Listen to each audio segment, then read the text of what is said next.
Good morning and welcome to the Full Scottish here on Broadcasting Scotland. My name's Kenny McBride and I'm joined today by Cllr Graham Campbell from the SNP, Councillor for Springburn and Rob Royston, is that right? That's correct. Yes. Our first story today is one that you've been quite closely involved with, Graham. This is the story that Glasgow University is to pay £20 million in reparations to atone for its historical links to the transatlantic slave trade. This is an agreement with the University of the West Indies to fund a joint centre for development research. Glasgow University discovered last year it had benefited financially from Scottish slave traders in the 18th and 19th centuries by between £16.7 million and £198 million in today's money. And it's thought to be the first attempt by a British university to set up a programme of restorative justice. This £20 million for the centre is to be chiefly in research grants and gifts. Now, this is something that, as I say, you've been quite closely involved with. Would you like to tell us a wee bit about the history of how this agreement came to be? Okay, well, I'm part of an organisation called Flag Up Scotland Jamaica, and in the Memorandum of Understanding that was signed yesterday, some people will know that Jackie Kay, the Scots marker, did a poem about the Scottish Jamaican links and about, she called it After Us, which was really honourable. But we were, basically what we've agreed to do, and it's been misreported actually in the press, because actually Glasgow's not paying reparations. And I make that point that reparation comes without an S, sure. Because we're about reparation or reparative justice. So 3 years ago, we went to see the head of the Senate, Professor John Briggs, and I say we activists who've been working on questions of like having a slavery museum for many, many years. That's like this 20-year campaign, these 10 of those years organised by the Coalition for Racial Equality and Rights and people like Zandra Yeaman, their community officers. They've been campaigning for this. You know, they do Black History Month every year in October. Since 2001 they've done that. So Glasgow's been marking the legacy in the small ways, but not really doing it officially. What happens that basically we went to the Senate of Glasgow University and asked them, well, you know, what can you do about this question of restitution and, you know, reparation? And they said, okay, well, we'll commission a study. We'll commission a study, get the facts about where our money has come from, and see what happens. You know, so we they decided, okay, we'll look into our main building. And when you look at the main building, well, the main building is on two bits of ground. One is the Gilmore Hill estate, and the other one was the Kelvin Grove estate, which is now Kelvin Grove Park and the Gilbert Scott building. Both of them owned by plantation slavery owners in Jamaica. Robert Bogle is the plaque actually that we unveiled yesterday, talks about Robert Bogle owning slaves in Jamaica, and that's where his wealth came on from when he gifted this bit of land to build the Gilmore Hill campus on. So that's there now in stonework. It's the first such monument in Glasgow, and that's important that it recognises that enslaved Africans built it. So what that process decided to do is basically commission this research. Stephen Mullen, and who's the author of It Wasn't the Us, The Truth About Glasgow Slavery, it talks about the built architecture of Glasgow. It's a great primer on the subject if you've never read anything about it. He published that in 2007 when we both worked at GARA, the Glasgow Anti-Racist Alliance, which is now called Cllr. So he's been doing that with me for a long time. So it's always been a sort of an alliance between African Caribbean community activists like me and Sir Jeff Palmer and others, Lisa Williams from Edinburgh's Caribbean Association. We've been working on this for a while, working with historians in partnership. So they've done the study, provide us with the facts. Once you can't dispute the facts about where this money comes from, the politics follows. And I should say that when we commissioned the research, we didn't know the answers. We didn't know what it would find. And what Stephen looked into was all the donations to build the Gilmore Hill from all the great and the good of Scotland at the time. And he looked at over 50 donations of over £5,000 in 1870s, 1880s money. So if you donated £5,000, you were a multi-millionaire. Some of them were billionaires. So £5,000 is, I think, if I remember rightly, it's about £250,000 a day. I forget exactly how much, but it's a big amount of money. It's not a small amount of money. So he looked into the 50 plus donors who put in donations of that size or larger, and 23 of them turned up to be directly traceable to origins in slave plantation, trading commodities like textiles, cotton, sugar, and tobacco, which are the three key things that made Glasgow wealthy. So you can directly trace the families who gave that wealth to the university. 23 of them you could directly trace, and that's just the big donations. Yeah. They didn't even look into all the smaller donations. So, build Gilmore Hill today, if you want to build that, that would be £1 billion. Yeah. So they donated between them, the rich of Glasgow, £1 billion, and of which we can trace about 200 million of that to these 23 donations. So that's what Stephen's research turned up. So Glasgow published that research last year, and in response to that, we were, myself, Sir Jeff Palmer, an Edinburgh historian, a professor emeritus of brewing science, and quite famous as a Jamaican who knows how to make whiskey. He's actually one of our top 5 or 6 whiskey distillers. He, in fact, had written the dictionary definition of grain science. So if you want to learn how to brew and distill, you read Sir Jeff's columns in the chemistry books. In fact, he always remarks that Brewdog, the people behind that, are his students. So a Jamaican who knows how to make whiskey. He's retired, and since he's retired, he's been, from Heriot Watt, he's been campaigning on questions of history, black history, and the slavery legacy. So he was one of the referees, along with myself, and with Sir Hilary Beckles, who is the Vice-Chancellor Principal of the University of the West Indies, and he was here on Friday to sign the accord with Glasgow University. So it's unique in the sense that Glasgow has made the decision to acknowledge its past and its role, even though Glasgow was an abolitionist university and has had a history of, its philosophers like Adam Ferguson and Adam Smith being against slavery. It took bequests and took money and scholarship funds, some of them still named after the slave-owning families of the day. So the decision was made last year to rename those scholarship funds, to try and direct them towards actual African Caribbean people, and to give access to the funds. We've decided from this place that we will spend over 20 years, spend £1 million a year in developing a Caribbean research fund. So it's a small amount of money. So don't get carried away with the idea this is reparations and Glasgow's paying money.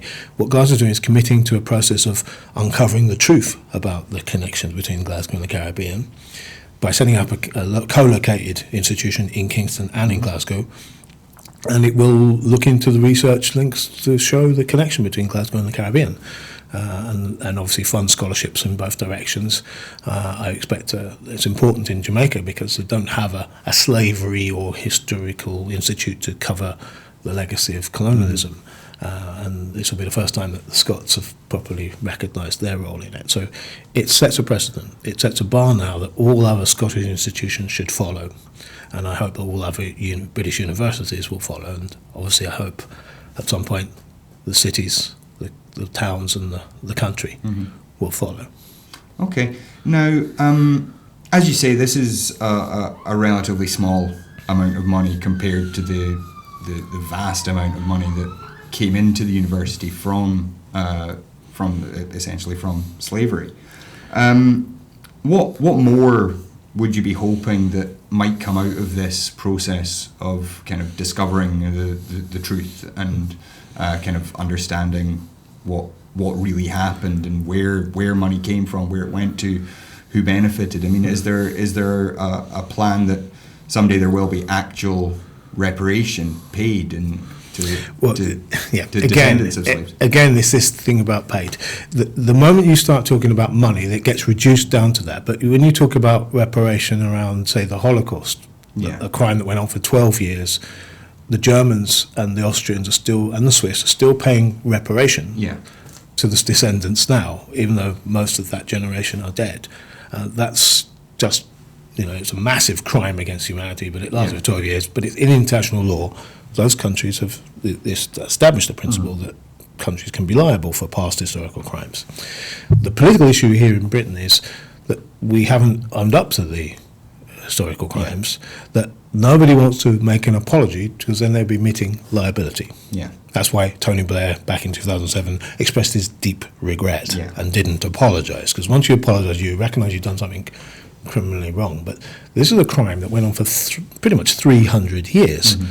Millions of Africans were kidnapped, and various estimates, depending on who you go by, but a minimum of 9 million and up to about 15 million Africans were transported in the triangular trade, kidnapped, tortured, raped and worked to death in death camps, which they politely call plantations. Now, that went on for 300 years, and it denuded the population of West Africa of all their physically able and economically viable people for hundreds of years. We know what that's like, because you just have to look at the highlands, what that's like when hundreds of years you lose your people. Well, that happened to Africa for all that time. The Caribbean was made either first of all a monoculture from tobacco, then a monoculture from sugar, and then once sugar in the 20th century became less valuable, those countries were dumped post independence. So these countries still have structural poverty based on what happened to them. So Britain's massively benefited. Look at the country houses we have. Look at how cotton, tobacco, and sugar, all produce that was entirely grown by slaves, enslaved Africans in the Americas. We got rich on that, and all the buildings we've got, we're benefiting from now today. So it's only right and proper that we share some of that wealth that enslaved Africans created. The question is how we do it. I think it's a matter, the issue in America has been, say, like Georgetown University, which is in Washington, D.C., which is actually built on a slave plantation. They decided that their way of reparations would be to give scholarships to African-American students. And that's fitting, because the majority of people in Washington, D.C. are African-American, so that makes some sense. But for us, it's slightly different. To me, the big issue is how we link with Jamaica and West Africa, or the Caribbean and West Africa. And I would like to see this institution develop a third point in the triangle, which is in West Africa. I'd like to see us having a part of that institute being there. But I also think we need to have a national museum in Scotland to recognise that slavery empire and colonial past, and there's quite a campaign being waged by Coalition for Racial Equality and Rights to bring that to fruition. So I'm hoping that the city will listen to that request from the community activists and from scholars, that we have a place in Glasgow that is Scotland's national place of remembering that.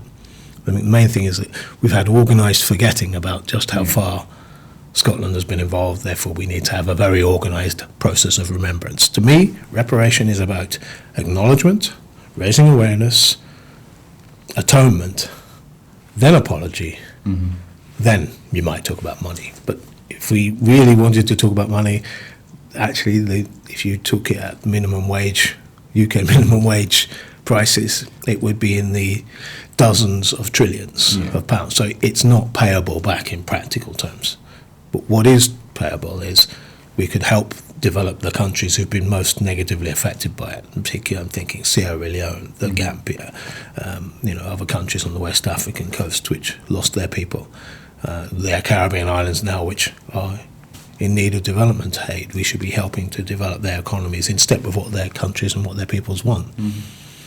I mean, you mentioned it was an us, and there is that kind of idea that we think of slavery as an American issue. Whenever slavery gets mentioned, that's what we think of as cotton plantations in the South, and that's we don't even really talk much about the Caribbean. We don't talk much about the Caribbean, and we certainly don't talk much about Britain's involvement in it. What do you think we could do in our culture, whether it's in our schools, through media, whatever? What do you think we could start doing to really raise awareness of this and to help people understand just how much we've benefited from that and just how much these other countries have suffered? I suppose one of the ways we can do is by the genetic legacy.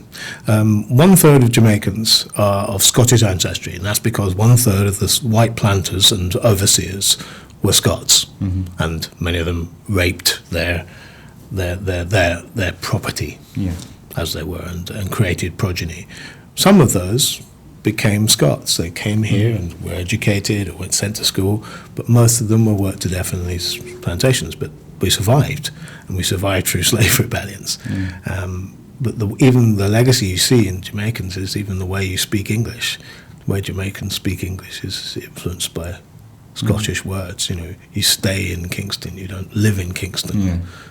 So a meikle and a muckle, Jamaicans think that's a Jamaican expression, it's a Scottish expression. But I never knew that. So this is from that legacy. So, and we got the Saltire. Some of the evidence is in plain sight. I mean, we have the Jamaica Constabulary, we have the Court of Justiciary, we have the St Andrew's Kirk.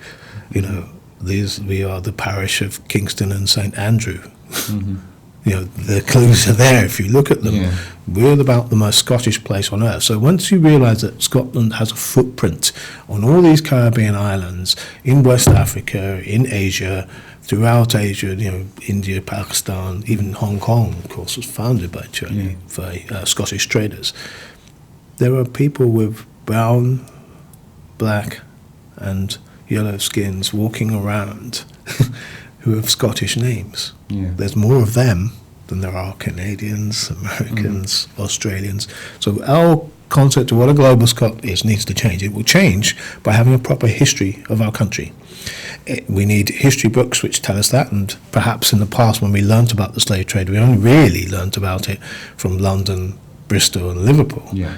Didn't mention Glasgow. Actually, while Glasgow didn't sell that many slaves, there's only about 30 recorded journeys originating in Scottish ports, but everywhere from Montrose to Eyemouth to Leith, since a few slaving journeys directly to West Africa.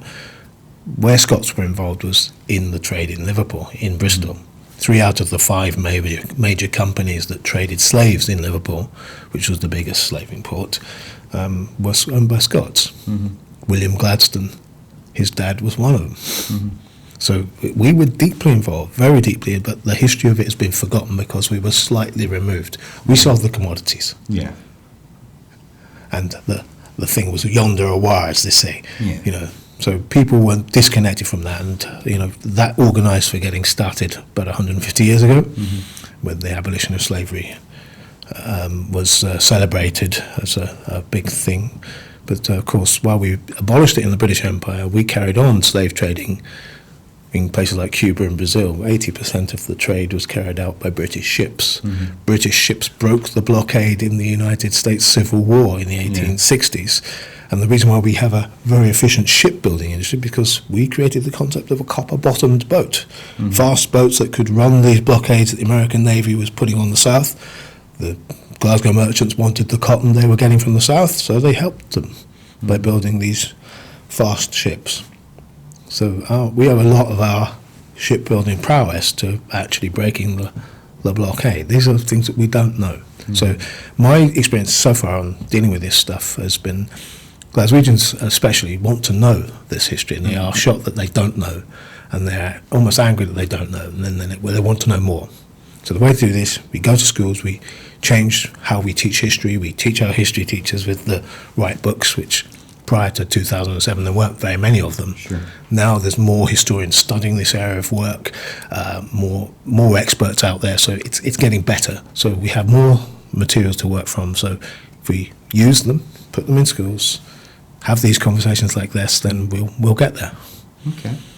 And on a slightly wider note, in the US just now, there's the Democratic primary going on, and there's been quite a discussion amongst the candidates. Several of them have been asked if they would support some form of reparation to descendants of slaves. So far, Marianne Williamson has said that she would commit money towards that. Andrew Yang has said that he would look into it. But the front runners, Joe Biden, Elizabeth Warren, Bernie Sanders, have all kind of poo-pooed the idea. Is that something you have any knowledge about or any? I haven't been keeping up with that debate, but from where I kind of know how difficult and toxic it is for a white politician to say to a majority white electorate that they're going to help black people. That's never going to be popular. And that's why they're staying silent about it. Brave ones who manage to make noise about that, that's good. But in the end, a reparative justice program has to respect African American people's sovereignty as a people. And I think that's one of the things in America. They just don't properly recognize African Americans as a national minority. They are a nation of people who happen to live all over the states, but they are distinct African people, different from African people elsewhere in say in the Caribbean or in Latin America. They're a distinct people, and a large distinct people. They're 10% of the American population. They're a distinct population which should have an economy and a freedom and a connection with each other that is not mediated by white supremacist policing and courts. Freedom and trial by your peers, and black people got over the white power structure by having their own alternative power structures, their own churches, their own universities. And when they had those and had their neighbourhoods, which they ran the economies of, they were better off. We can show that. At the beginning of the 20th century, there was far more black businesses and more autonomy. And in the age of neoliberal, mass national, multinational corporations, black people haven't really got a look in the States. So the justification for reparations is more than made, because black people have been super exploited from slavery. They're still being super exploited now in the prison industrial complex. And they have the lowest wages and the highest unemployment. So it's a no-brainer that the structural institutional racism in America has disadvantaged African Americans. So anybody who's standing up for some form of reparations in economic form, I'm for that. How exactly it should happen, that's a different case. It will be different everywhere. But one thing that I find quite interesting is that we refer to African Caribbean, African American. This is quite an odd kind of place to have heard this, but it was somebody talking about when Black Panther came out. Somebody mentioned this idea that there are millions of black people who don't know where they're from, who don't know where their families are from. Most Americans can say, most white Americans can say, well, my family came from this part of Germany or this part of Scotland or this part of wherever. Whereas the vast majority of African Americans, and probably I assume African Caribbeans as well, don't have that link to their own personal history, because that's just been lost in the mists of time, where their ancestors actually came from. And you've mentioned Sierra Leone, Gambia, places like that. Do you think there's something to be gained from really digging into that and finding out where people's roots are, and as you say, kind of putting that third point on the triangle? Well, I'm Rastafarian, and by definition, we regard ourselves as Africans. We just happen to be on an offshore island 3,000 miles from Africa, but I carry 4 Africas on me. These are my 4 Africas. So the 4 Africas represent the continent itself, the wealth of the continent in the gold, the animals of the continent, and the diaspora, which is me and everywhere else around the world. So that's why I wear that. That's my chain of office. And because it's green, I won't put it the green screen. But it's crucially important to recognise that's where we come from. Rastafarians have always said that. And now that you can trace your ancestry more directly through DNA, that's becoming a more important activity for people to do. Obviously, the family records we have here, the slavery plantation records that we have in Glasgow are very important for Jamaicans in particular, and Caribbean people, to trace where exactly their ancestors lived, who they were owned by, where they came from, obviously what name they were given by their slave master. But the thing that we will never get back is the names. We can't tell you, who our ancestral line comes from, because we can't trace it. So those are the things we lose. So I can trace myself only through my Scottish ancestry.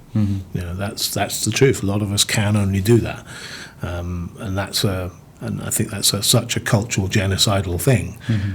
And people obviously who've never experienced that don't really understand why that's such a weighty matter for us. But to me, the desire to go home to Africa is both spiritual and psychological and political.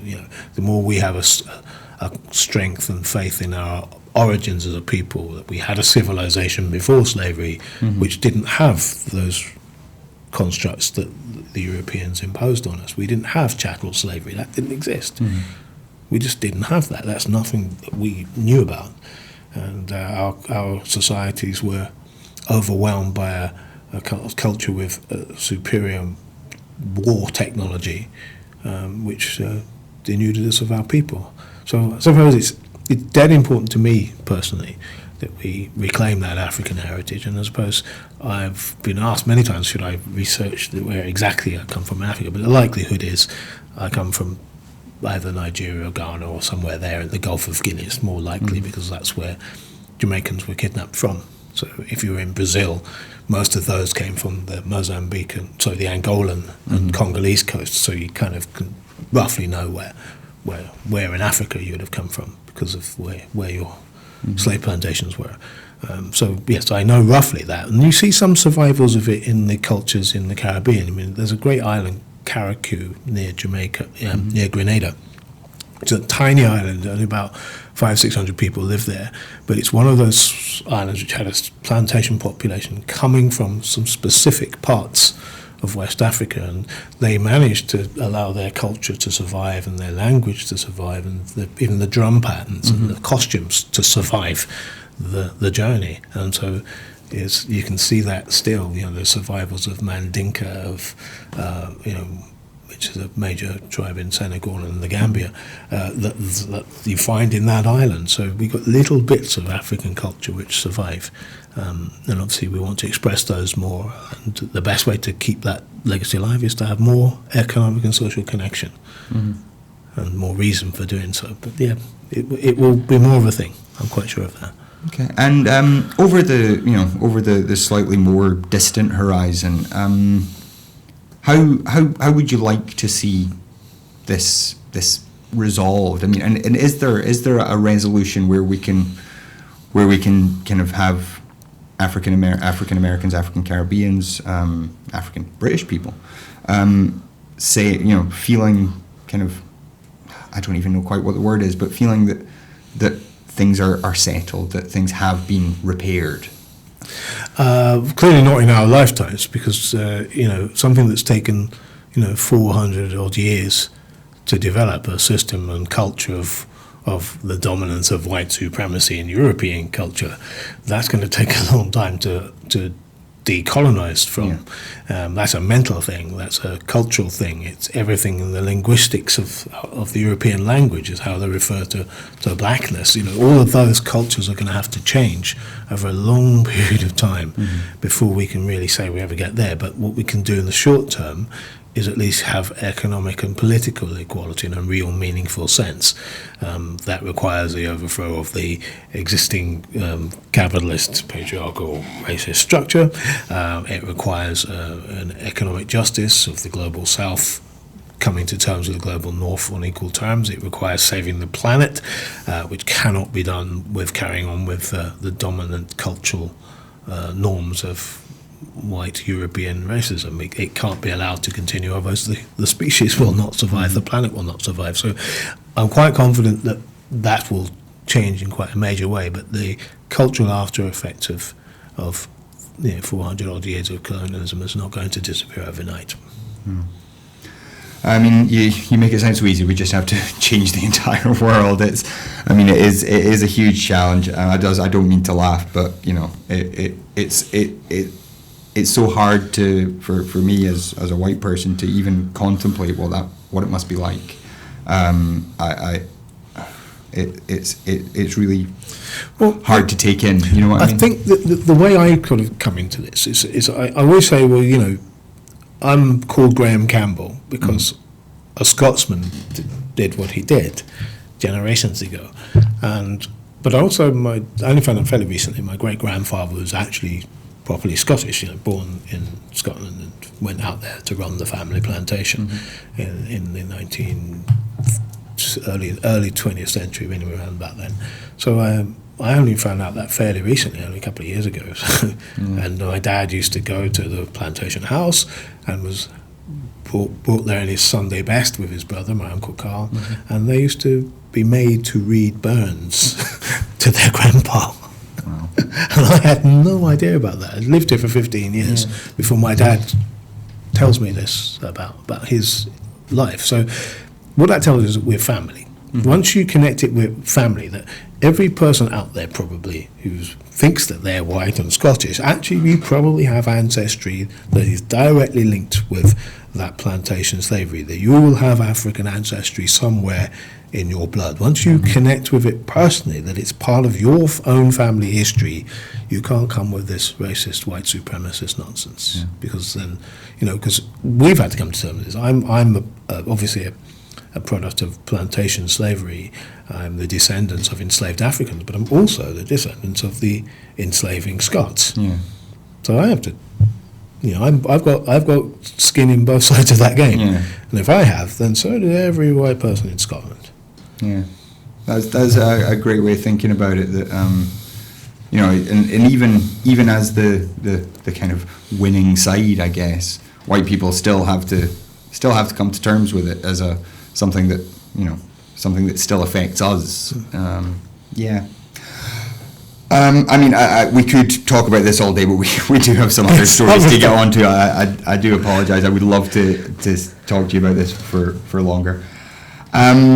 But we are the G7 conference is going on just now, and one of the big agenda items is the wildfires in the Amazon. This is the most wildfires in the Amazon for quite some time, if not ever. Some people have accused the president, Jair Bolsonaro, of encouraging developers to clear land with illegal wildfires, and at the same time has accused his space agency of lying about the extent of the fires. He's previously said that climate change isn't real, when clearly that isn't true. July, warmest month in the world ever, as far as we can tell. So these fires and this G7 issue. What do you think the more powerful, richer countries of the world can do to, first of all, put pressure on Bolsonaro to protect the Amazon more, and secondly to kind of get some of these leaders out of this mindset that climate change is not a threat? We also, of course, heard Donald Trump claim that it's a Chinese hoax. So we're obviously up against it in changing minds. What do you think we can do about these issues? Well, there's so many things going on in this subject, but first of all, I want to make a point about Brazil and about the politics of Brazil over the last 5 or 6 years particularly, but also over the long time since Lula became president 30 years ago. So they're getting on for, God blimey, it's such a long time ago. But people should understand that when Lula came to power and the Workers' Party came to power in Brazil, it was off the back of a long fight against dictatorship. Jair Bolsonaro comes from the pro-military establishment, even from the armed forces. He was a special forces apparently. So he's one of these fascists in uniform who helped to suppress the brilliant Brazilian popular movement, led by people like Lula da Silva, the former president. So Lula led a movement of both the landless peasants on one side, and he was the leader of the car workers in Sao Paulo. And it's when those forces, plus the indigenous people, plus the feminist movement, plus the anti-racist movement and the student movement, united, they overthrew the dictatorship and brought democracy back in Brazil. That revolution didn't manage to overthrow the landed aristocracy in Brazil, which owns these vast farms which you send soy from now. And they are the ones who've been burning down the forests, using right-wing military guerrillas to shoot down union activists and landless peasant movement activists, indigenous activists. And in the urban centres, Brazil's police have been murdering black people left, right and centre in these townships, in the favelas. Any form of resistance has been resisted. So Lula's tried over the time he was in office to reform Brazil, but because he never had a majority, he had to rely on these corrupt historic political parties representing the white elite in Brazil. And the white racist elite in Brazil is exactly that, a white racist elite, way worse, I think, than the Americans, in their genocidal hatred for black Brazilians, despite the fact Brazil is a country of a majority black population.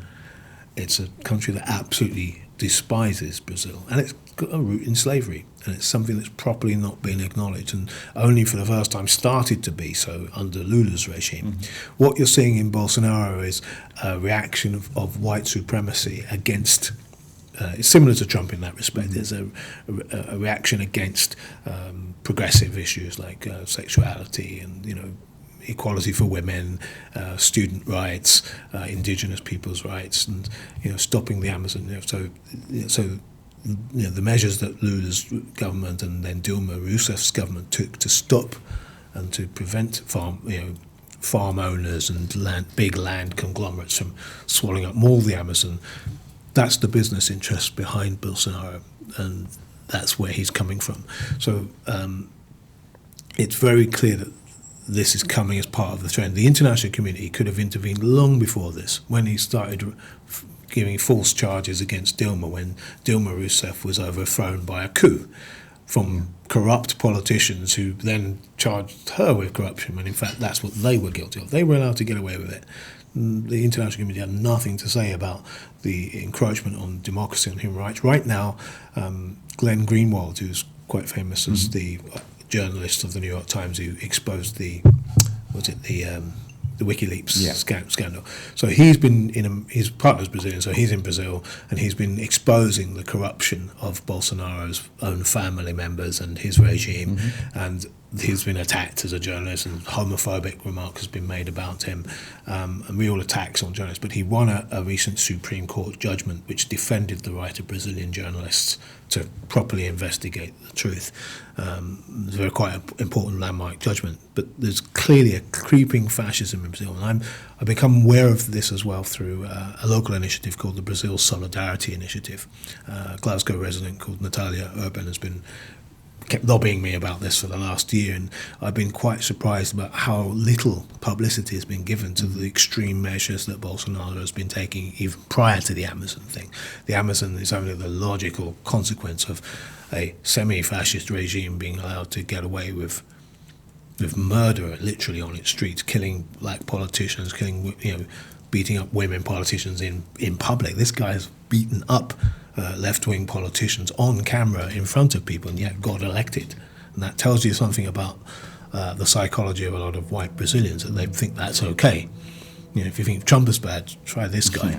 So it's a very serious problem. What they should be doing is, obviously there should be sanctions against this regime. The regime should be kicked out of all the embassies around the world. Their products should be boycotted. If you can, do it. That will bring them to heel. But I think you have to look at the Amazon as the world's lungs. It's not just Brazil's private property, it's the world's lungs. If it's a war against nature that they're committing, therefore if it was a war between humans, we would be sending a UN intervention force and troops and tanks and everything. Well, perhaps we need one with some firefighting planes and some people to go and fight the fire, because that's how urgent it is. This guy cannot be left in his hands. As far as I'm concerned, the regime in Brazil is illegitimate.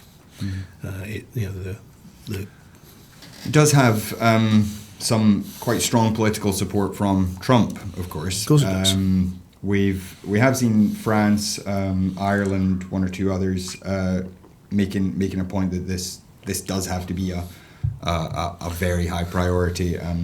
Some of the EU members are now saying that the trade deal with these South American countries, the Mercosur group, shouldn't go ahead precisely because of the issues with Bolsonaro. On a more general level, what do you think about this rise in quite extreme nationalism?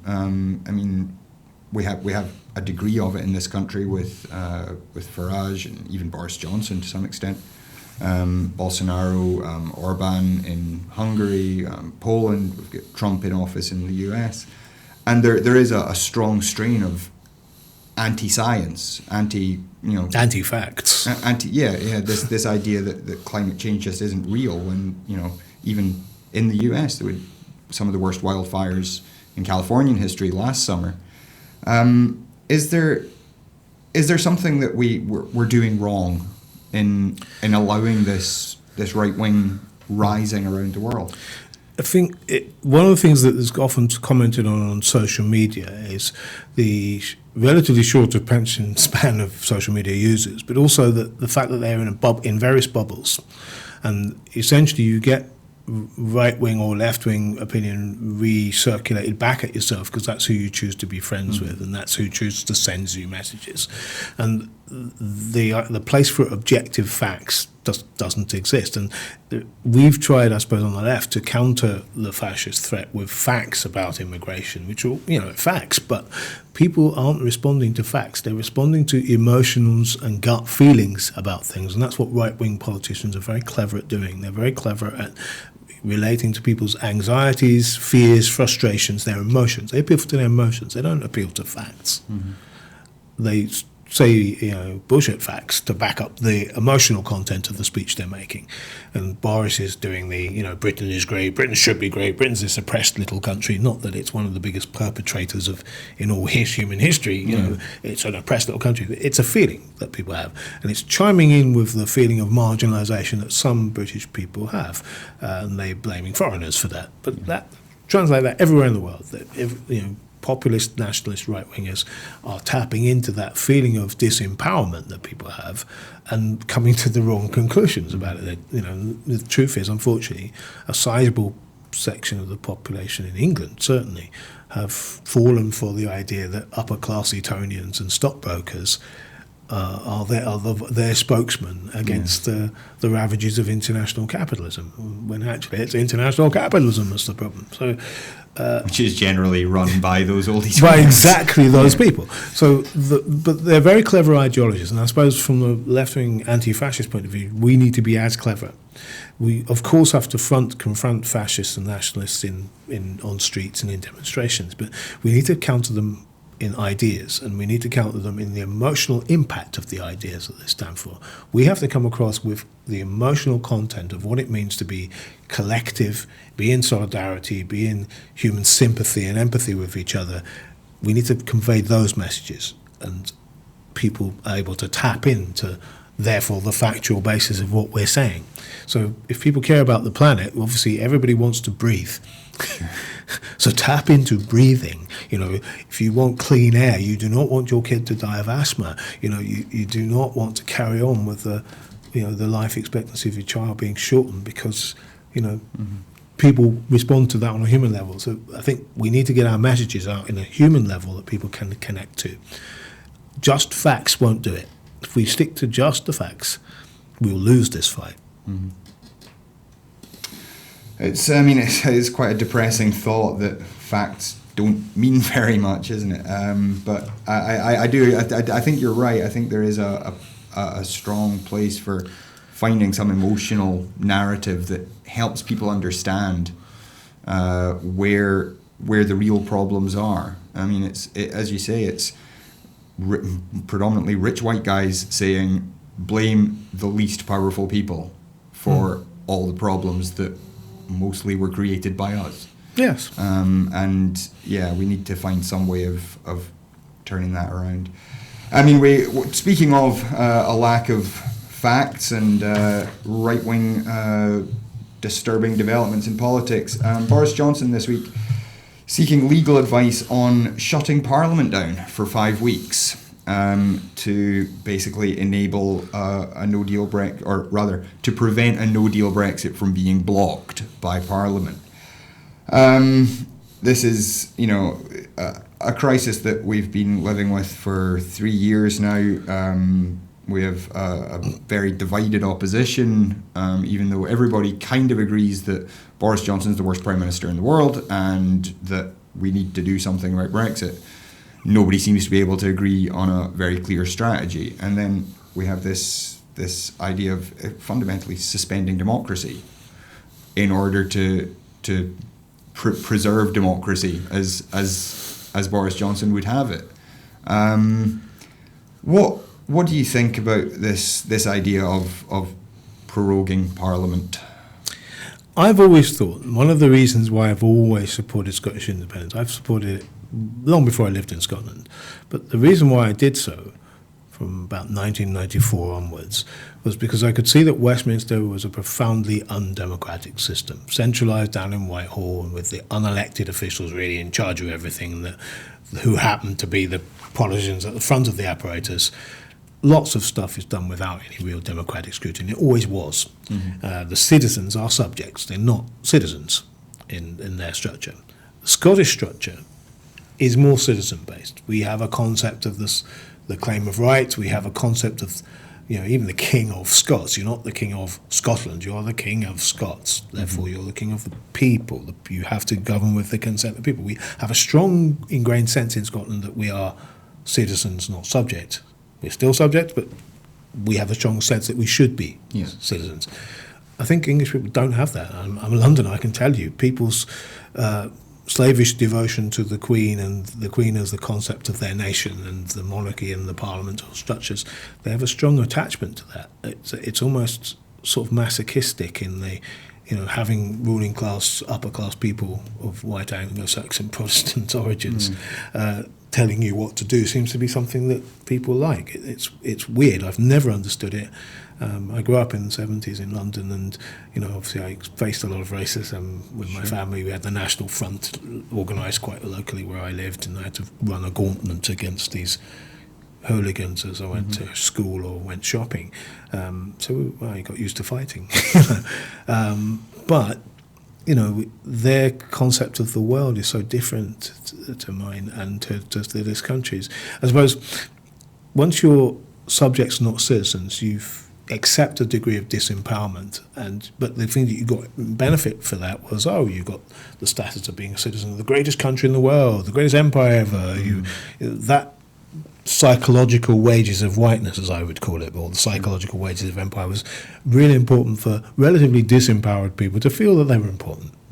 As that country declined in international importance and got subsumed by the European Union, there was a sort of a resentment that we weren't the top dog in Europe anymore, that we're not the top dog on the international scene anymore. So that the psychological wages is much less. And those people who buy into that feel a bit disempowered by it. Whereas I've always felt that the nation wasn't my nation. I've always felt that I'd never identified with Britain, just didn't.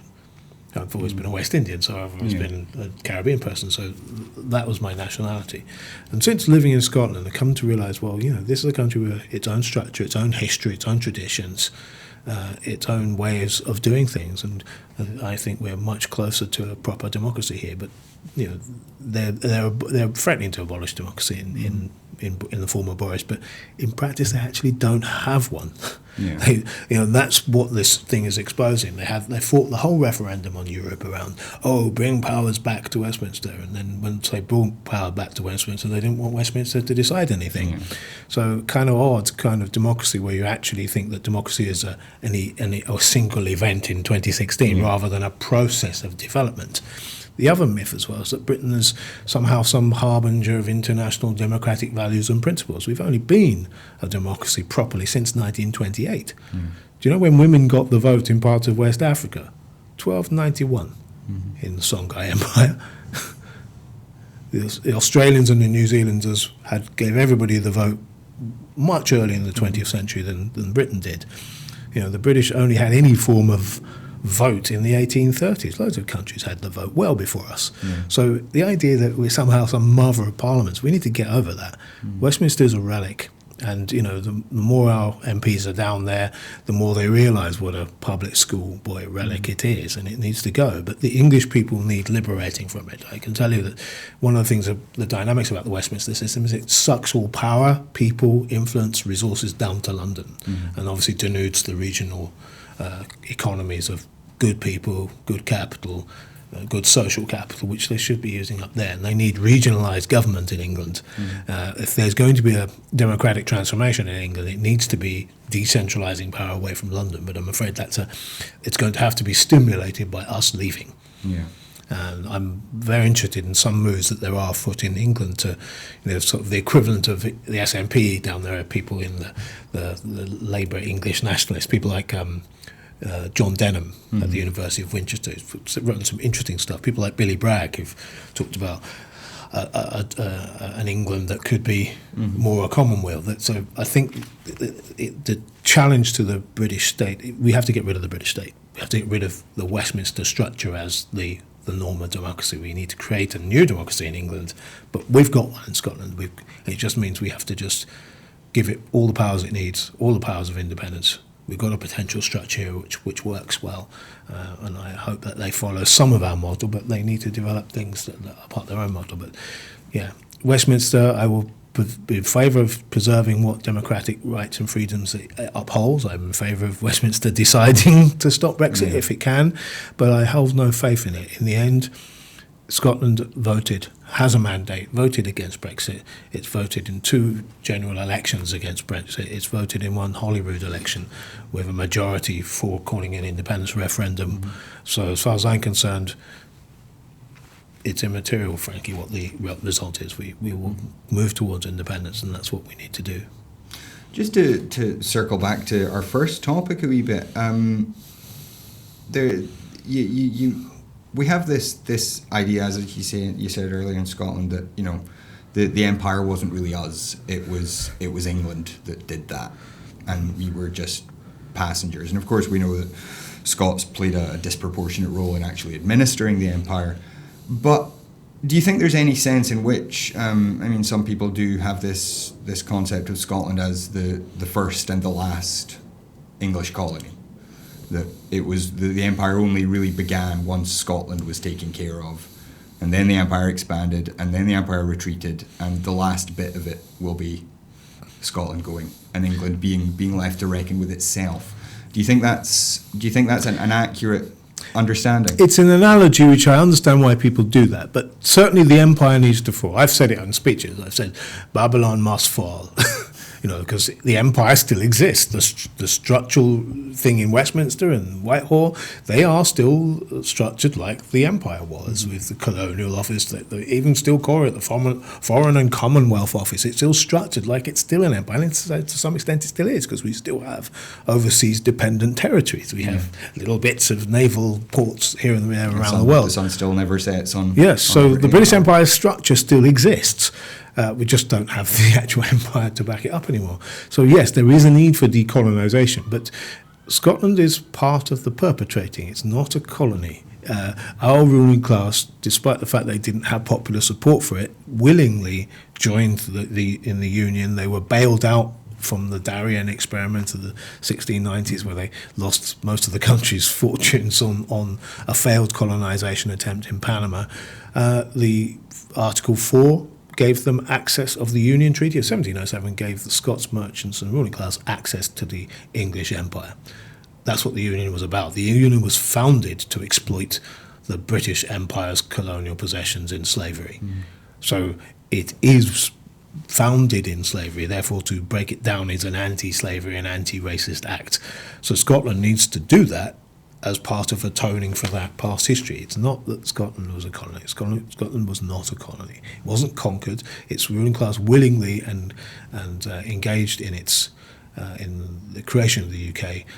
They kept their own institutions as part of the bargain. Of course, ordinary people were oppressed. Of course they were. And the ordinary people were opposed to it. They rioted in the street to try and stop it. But the reality was there was some degree of force. Yes, the English Navy were at Edinburgh, but there was a willingness from the majority of Scots rich people to do it because they benefited. Yeah, the fact that Scottish ordinary people were oppressed really doesn't change it. I mean, people in England were, ordinary people in England were under the same yoke. They were. Yeah. So I think we can't get away with it so easily. Yes, we were subjugated, and I do think that because I do take the point that we do just suffer a degree of national oppression in the sense of a lack of democracy and lack of democratic equality. So to that extent, we're nationally oppressed. And that's why we're fighting for the independence of our parliament. That's why we fought for devolution. That's why we fought for more powers to be devolved. So yes, as far as we are treated in an unequal way, we are nationally oppressed, but we're not a colony. I do find it interesting, though, that how someone like you, with your personal history, and some of the other movements that kind of flowed into the pro-independence coalition in 2014, were these anti-capitalist, anti-slavery, anti-racist groups that kind of flowed into that as a kind of rejection of that whole empire model. I always say this, that from the very beginning, in 2012, when we had the first big demos in Edinburgh again for independence, right from the front, I think it was about 50,000 who were on that one, which was the largest at that point. And it was before the Yes campaign existed yet, and and it was interesting just looking at that demo, just how left-wing it was, very anti-neoliberal, anti-imperialist, anti-war, anti-nuclear. All those elements were there, and it was to a degree anti-racist because we were there. We were part of the platform, and the radical independents spoke. So we had a sort of very left anti-neoliberal consensus. Actually, the movement itself was already left-wing, anti-poverty, anti-neoliberal, anti-austerity. It was that from the start. So that's important that it had that direction from the beginning. But I think really from a BME point of view, we only started to really get organised in 2013 as Africans for Independent Scotland, and we worked with Scottish Asians for Independence, and we only really got going really in the last few months. And I don't know if we were that successful in getting as many Africans to vote as they should have done. Those who did, I think the majority of them did vote for independence, because obviously they celebrate the independence of their countries, and while they're here, I've been to many independence celebrations of every African country you can think of in Glasgow, and in Edinburgh. So it's something that Africans understand, they get. They don't understand why any country would choose not to be independent when you have the choice, when African countries have had to fight for it. So it's a bizarre thing. But lots of people voted based on the passport question, whether you'd still have access to the European or not, Union or not. That was a big deal about whether you'd be able to freely travel. And so some people voted no. But I would say that anti-racism didn't really play as much a role in that, although we were trying to discuss what the national identity would be like. There was cultural activists who did that, people like Darren McGarvey through things like National Collective. And so we were part of that discussion as cultural artists, but I don't think we really had a proper full debate about race in the run-up to the referendum. We've only really started to have it since, and we still need to have it. I don't think we've properly come to terms with Scotland as a place of white supremacy. We seem to see ourselves as we're all Jack Tamson's bands. That myth about ourselves is something that we are very strongly loyal to as a concept. We don't like to think of ourselves as discriminating, as perpetrators of crimes against humanity, but the truth tells you that we were there. We were amongst some of the cruelest slave masters and slave plantation owners out there.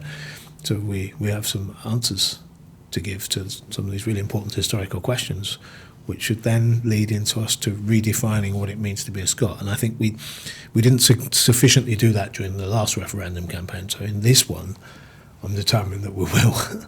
And that's why I'm doing what I'm doing. I'm trying to get the SNP to take a stand on this. And, if the main nationalist party is saying, well, yes, Scotland has a story to redress about its own colonial failings, Scotland will make this step around reparations. It should create a very different kind of national mindset. Our nationalism is civic, but it's also about reparative justice and about telling the truth about where racism comes from. Do you think that the independence can offer a fresh start then, to let us kind of move past that empire history, or do you think it's something that's just always going to be with us, and we're never going to be able to kind of put it behind us in that sense? I can't say we're never going to be able to put it so. Otherwise, I'm obviously being very depressive. But I think we have to be honest that we're part of Europe. And we're part of the United Kingdom, so we're influenced by the same things that people elsewhere in Europe are influenced by. So there has been some degree of increase in anti-foreigner sentiment amongst some of our population. Not as bad as down south, because the debate is not so toxic up here. You don't have mainstream politicians arguing strongly anti-immigrant stuff in the Scottish Parliament. That just is not part. Even the Tories are not like that. So even the Brexit guy, he's a black man. So he's not going to make rabidly anti-immigrant statements, and he won't get very far if he did. So we don't have that toxic debate that they have down south. That's good. So we have good leadership from the top of the political establishment, but we don't have a tackling of it. And we also are subject to the same frustrations about being on the edge of Europe that, say, the Danes or the Norwegians will have, and they're strong independent countries we like to follow. But one of the traits you can see in their societies is actually a sense of the global world coming to them in a way that they don't like.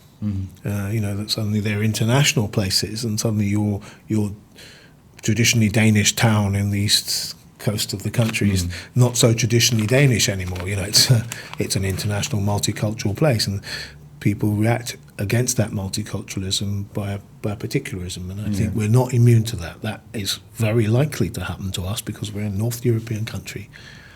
So I don't doubt that post-independence that we may well have a right-wing xenophobic nationalist party. We've got the ingredients for it. The proof is there in the social attitude surveys have gone slightly negative. They're not quite as bad as down south, but there's an increase in racist and Islamophobic attitudes and anti-immigrant sentiment. We're not the majority by any means, but it's there in our population, so we can't ignore that. That is going to be a problem immediately during and after independence. Yeah. The one thing I've talked about here in the show and elsewhere for quite a long time is the idea that the nationalism is generally a response to economic problems. People are looking for somebody to blame, and in England that blame has tended to go towards Europe and to immigrants more generally. Whereas in Scotland, that kind of nationalist sentiment has been harnessed by the SNP, which is a much more civic nationalism. But still, there is the other that we're blaming is the Westminster system. Now, even if that's legitimate, which I believe it is, it's this other channel. And do you think maybe once we are independent, that there will be that kind of without Westminster to blame for our problems, we'll have to find somebody else to blame, basically? There is certainly a danger of that, and I do think that will be the case. Some people would describe it. I mean, remember we used to talk about this when I was a Black Panther in London in the 1990s. We used to talk about riding the tiger of black nationalism, as in riding that sentiment of being amongst ourselves, us, and defining who we are ourselves against the people who are against us.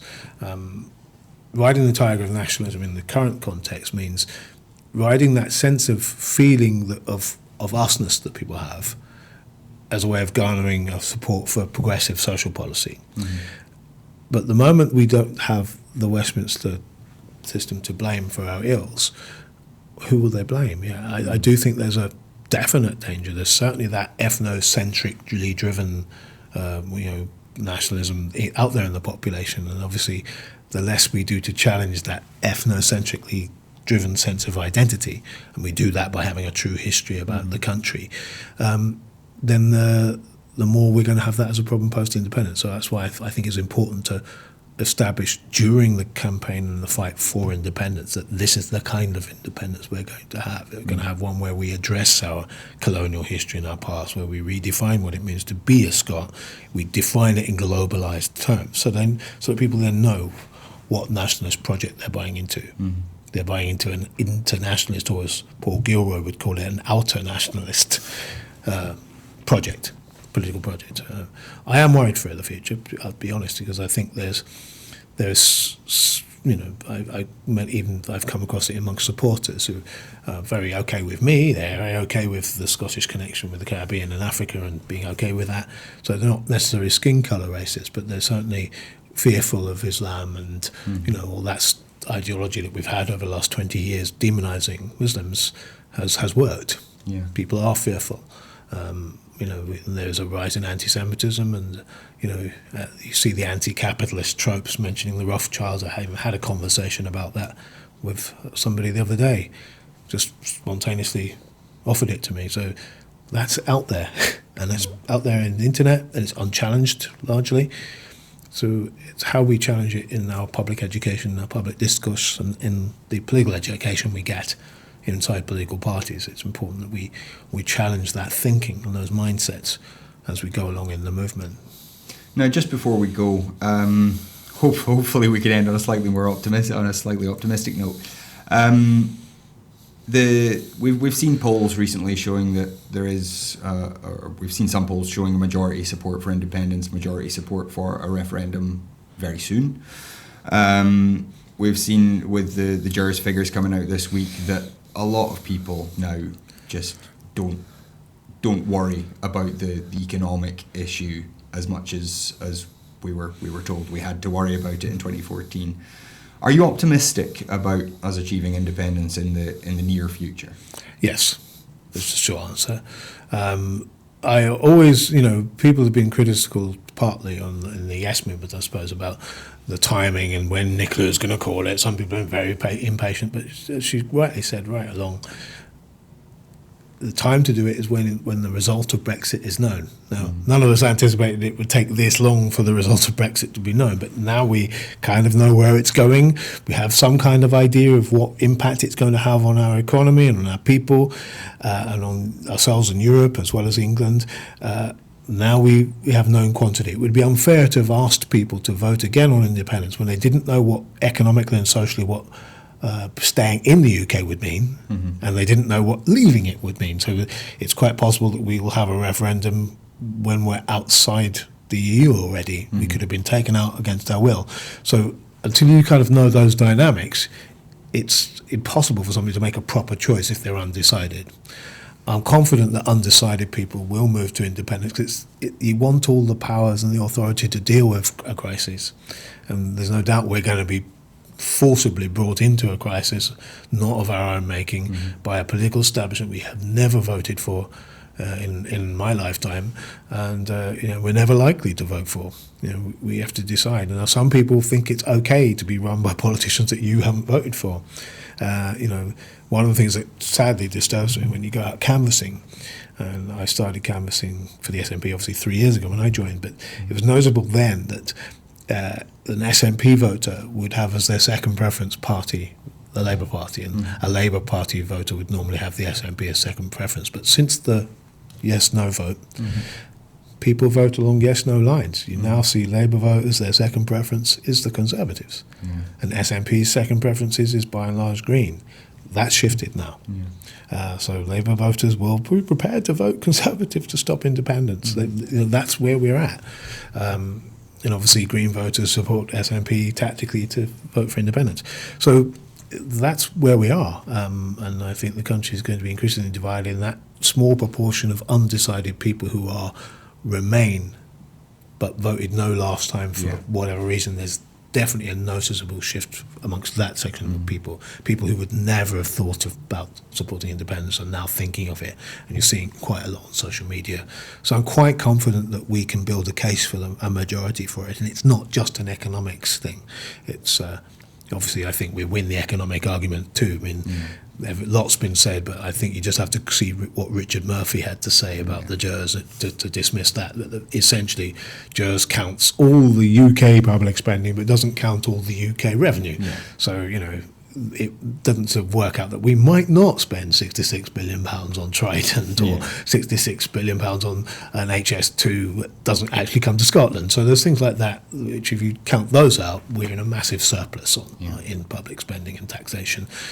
So it's obvious that we're a wealthy country, we do fine, and I think people will believe that we can support our pensions and our health service perfectly well without the assistance of London.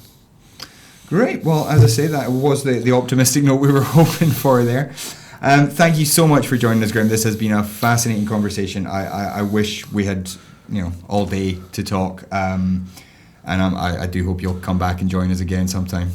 Brilliant. That is all we've got time for today. I would remind you, as always, that we have it is expensive business making TV programs, and we are working on a shoestring budget here.